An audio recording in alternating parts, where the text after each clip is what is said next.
And the last pillar of Iman is the belief in Qadar, which is predestined decree.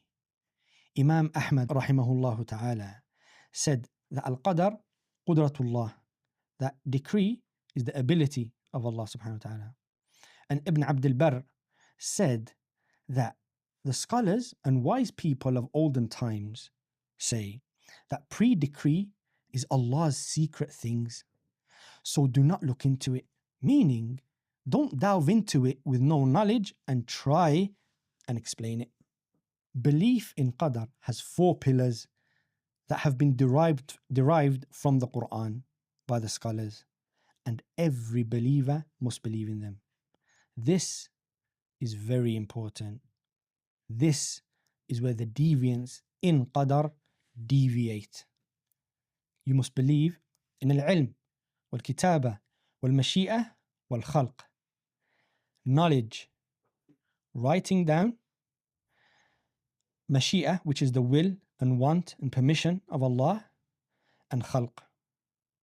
So when it comes to the knowledge, you must believe that Allah subhanahu wa ta'ala has complete and perfect knowledge of everything, and that He knows the past, the present, the future, and matters that don't happen, if they were to happen, how it will happen. Also, in the knowledge of Allah subhanahu wa ta'ala, you must believe that it is different to our knowledge that comes to us after ignorance and is susceptible to being forgotten. So the knowledge of Allah subhanahu wa ta'ala didn't come after ignorance, and never was Allah subhanahu wa ta'ala ignorant of any matter, and never does Allah subhanahu wa ta'ala forget. So that's the first thing. The second thing is the writing. We must believe that Allah subhanahu wa ta'ala wrote everything that will happen in this life 50,000 years before He created the heavens and the earth, as mentioned in Sahih Muslim, hadith number 2653b. The third thing is al-mashi'ah, which is the will of Allah subhanahu wa ta'ala. Meaning we must believe that nothing happens in the dominion of the heavens, the earth, and what is above them, or beneath them, or between them. Nothing happens except by the will and permission of Allah subhanahu wa ta'ala. If something does happen, then Allah subhanahu wa ta'ala universally willed it and wanted it to happen. And if something doesn't happen, then Allah subhanahu wa ta'ala didn't will or want it to happen. And no one can change it nor stop it from happening or not happening. And the fourth matter is creation, which is that we believe Allah subhanahu wa ta'ala created everything, and everything besides Allah subhanahu wa ta'ala is created. No one has Iman in Qadar if they do not believe in these 4 matters. Learning about Qadar shows you how great and subtle Allah subhanahu wa ta'ala is, and it really makes a person's heart at ease. It makes you look at life through a different lens. So when something bad happens to you, you stop and think, oh, it was meant to happen. I could not have stopped this no matter what.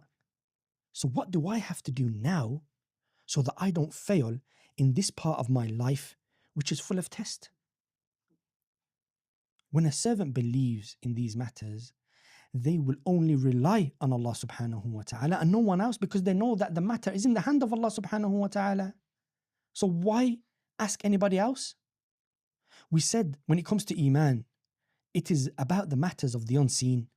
And the matters of the unseen are tawqifiyah, meaning we stop at what is only revealed to us in the Quran or authentic Sunnah, and we do not add anything from our own minds to try and explain things that we can't comprehend.